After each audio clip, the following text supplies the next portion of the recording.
सभी स्टूडेंट है, आप सभी स्टूडेंट के लिए सकते कि बहुत ही इंपॉर्टेंट जो है बिग ब्रेकिंग न्यूज़ जो है अपडेट जानकारी निकल के आ रहा है। आप सभी स्टूडेंट को बताना चाहता हूं कि छत्तीसगढ़ में जो है एससी कैटेगरी वाले जो अनुसूचित जाति के लोग हैं उनकी मांग है कि आरक्षण जो है 16% होना चाहिए, क्योंकि अभी 76% आरक्षण जो सर्वसम्मति से पारित हुआ है, जिसमें जो है एससी कैटेगरी वाले स्टूडेंट को अनुसूचित जाति को 13% आरक्षण दिया जा रहा है, लेकिन उन्हें वर्ष 2012 से पहले 16% आरक्षण मिलता था। इसके साथ जो है ओबीसी की मांग है कि उनको जो है 42% आरक्षण का लाभ जो है मिलना चाहिए, और अभी उनको 76% आरक्षण में जो है 27% आरक्षण का लाभ मिल रहा है। तो उनका मांग है कि 42% आरक्षण जो है होना चाहिए।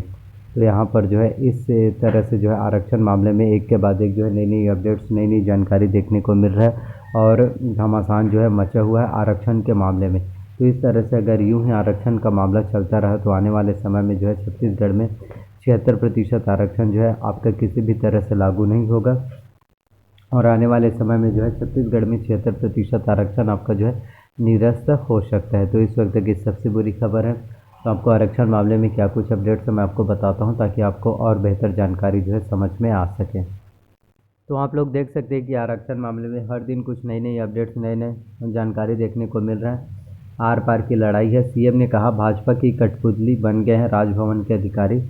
अनुसूचित जाति वर्ग मांग कर रहा है 16% आरक्षण, वहीं पिछड़ा समाज की मांग 42% आरक्षण उनको जो है मिलना चाहिए। तो राज्यपाल अनुसुईया उइके द्वारा आरक्षण विधेयक पर सवाल उठाए जाने के बाद अब राजभवन और सरकार के बीच तल्खी बढ़ती जा रही है। मुख्यमंत्री ने शुक्रवार को मीडिया से कहा कि राज्यपाल ने पहले कहा था कि वे फौरन हस्ताक्षर कर देंगे, अब स्टैंड बदलता जा रहा है। वही पिछड़ा समाज अब 42% आरक्षण की मांग कर रहा है। भाजपा एससी मोर्चा एससी को 16% आरक्षण के लिए विधानसभा का विशेष सत्र बुलाने की मांग को लेकर राज्यपाल से मिला है। तो यहाँ पर अब एक के बाद एक जो है नए नए आरक्षण के मामले में जो है जानकारी अपडेट्स निकल कर जो है आ रहा है, जिसके वजह से आरक्षण का मामला गर्माता हुआ नजर आ रहा है। तो आरक्षण सभी वर्गों का है।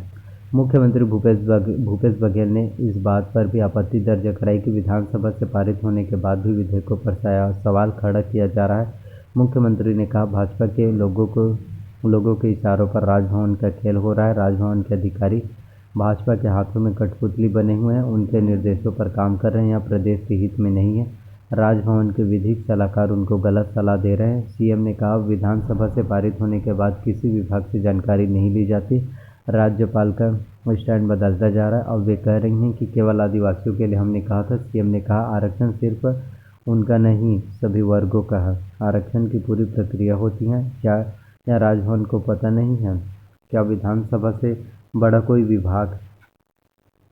और इसके साथ जो है भाजपा एससी मोर्चा की मांग विशेष सत्र बुलाया जाए। भाजपा अनुसूचित जाति मोर्चा ने एससी वर्ग को 16% आरक्षण देने के लिए विधानसभा का विशेष सत्र बुलाने की मांग की है। मोर्चा के प्रदेश अध्यक्ष नवीन मार्कंडे ने राज्यपाल अनुसुईया उइके से मुलाकात कर कहा कि हाईकोर्ट के अनुसार एससी वर्ग को 16% आरक्षण का प्रावधान है, लेकिन अब राज्य सरकार ने 2 दिसंबर को विधानसभा का विशेष सत्र बुलाकर आरक्षण संशोधन बिल पारित किया। इसमें एससी वर्ग के लिए 13% आरक्षण का प्रावधान किया गया है। अनुसूचित जाति वर्ग के ऊपर कुठाराघात है। अनुसूचित जाति वर्ग के आरक्षण पर सहानुभूतिपूर्वक विचार करते हुए विधानसभा का विशेष सत्र बुलाकर 16% आरक्षण का प्रावधान जो है सुनिश्चित करें, ये उनका मांग है। और इसके साथ ही ओबीसी महासभा ने पिछड़े वर्ग के लिए मांग 42% आरक्षण। तो ओबीसी महासभा ने भी राज्यपाल से मुलाकात कर आबादी के अनुपात में 42% आरक्षण देने की मांग की है। महासभा के प्रदेश अध्यक्ष राधेश्याम साहू ने कहा कि राज्य सरकार ने विशेष सत्र बुलाकर एससी, एसटी और ईडब्ल्यूएस वर्ग की जनसंख्या के अनुपात में आरक्षण दिया है। तो 1931 में ओबीसी 52% थे। क्वान्टिफाइबल कमेटी ने ओबीसी को 42% बताया है, तो उनको 42% आरक्षण जो है मिलना चाहिए, ये उनका कहना है। तो इसलिए बढ़ा विवाद। तो राज्य सरकार ने 2 दिसंबर को आरक्षण संशोधन विधेयक के विशेष सत्र बुलाया। विधानसभा से पारित हुए विधेयकों को लेकर मंत्रिमंडल के सदस्य उस पर हस्ताक्षर करवाने के लिए उसी दिन राजभवन पहुंच गए। इसके बाद से ही राज्यपाल विधि विशेषज्ञों से इन विधेयकों पर चर्चा कर रही। इनकी सलाह के अनुसार राज्यपाल ने राज्य सरकार से 10 बिंदुओं पर जानकारी मांगी। राजभवन सचिवालय के अनुसार इन 10 सवालों के जवाब आने के बाद ही आरक्षण विधेयक पर आगे कोई कार्यवाही हो सकेगी। तो एक के बाद एक जो है छत्तीसगढ़ में आरक्षण मामले को लेकर नई नई अपडेट्स, नई नई जानकारी जो है देखने को मिल रहा है। और आने वाले समय में ऐसा हो सकता है कि छत्तीसगढ़ में जो है एक बार फिर से आरक्षण पर जो है संकट मंडरा सकता है और छत्तीसगढ़ में 76% आरक्षण जो है आपका रद्द हो सकता है, निरस्त हो सकता है।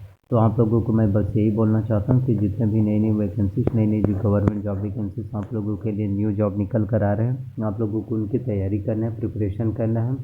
जितना हो सके तैयारी कीजिए। जब आरक्षण का मामला सही हो जाएगा उसके बाद एक के बाद एक आप लोगों के लिए नई नई वैकेंसीज, नई नई भर्ती विज्ञापन आप लोगों के लिए जारी किए जाएंगे। अभी छत्तीसगढ़ में जो है शिक्षक के टीचर्स के 12,489 पदों पर काफ़ी महत्वपूर्ण भर्ती होनी है। तो एक के बाद एक आप लोगों के लिए नई नई अपडेट्स, नई नई जानकारी जो है देखने को मिल रहा है और इसका सीधा सीधा फ़ायदा आप लोगों को जो है होने वाला है। तो आने वाले समय में एक के बाद एक आप लोगों के लिए छत्तीसगढ़ में नई नई वैकेंसीज, नई नई भर्ती विज्ञापन जो है आप लोगों के लिए जारी किए जाएंगे। तो बस आप लोगों को अच्छे से मेहनत करना, तैयारी करना। यदि आप अच्छे से मेहनत करेंगे, तैयारी करेंगे, एग्ज़ाम्स के लिए अपना 100% देंगे तो आपका एग्ज़ाम जो है अवश्य रूप से क्वालिफाई हो पाएगा। तो एक के बाद एक जो है छत्तीसगढ़ में नई नई गवर्नमेंट जॉब वैकेंसीज, नई नई भर्ती अपडेट्स आप लोगों के लिए निकल कर आ रहे हैं, जिसमें आप लोग बहुत आसानी से जो आवेदन कर सकते हैं, फॉर्म फिलअप कर पाएंगे और आपका सिलेक्शन जो है अवश्य रूप से हो सकता है। तो आप लोगों के लिए वैकेंसीज तो बहुत ज़्यादा है, बस आप लोग मेहनत ही नहीं करते, आप लोग मेहनत ही नहीं करते, तैयारी ही नहीं करते, इसी वजह से आपका सिलेक्शन जो है नहीं हो पाता। तो जितना ज़्यादा हो सके आपको जो है अपने पढ़ाई पर ध्यान देना, फोकस करना है, सभी चीज़ों के बारे में अच्छे से एनालिसिस कीजिए, जांच पड़ताल कीजिए, आपका सिलेक्शन जो है अवश्य रूप से हो पाएगा। तो एक के बाद एक आप लोगों को आरक्षण मामले में नई नई अपडेट जानकारी देखने को मिल रहा है और कोई अपडेट्स आएगा तो मैं आप सभी को बता दूंगा। तो प्लीज़ अगर वीडियोस आप लोगों को अच्छा लगा हो, पसंद आया तो प्लीज़ वीडियो को लाइक कीजिए, चैनल पर नए हैं तो चैनल को सब्सक्राइब कर लीजिए, साथ में बेल नोटिफिकेशन को भी ऑन करके रख लीजिए। और आपका अगर कोई भी डाउट्स हो, आपका कोई भी सवाल है, आप मुझसे कोई भी सवाल प्रश्न पूछना चाहते हैं तो आप जो है कमेंट कर सकते हैं और आप सभी के कमेंट का रिप्लाई जो है अवश्य करूँगा।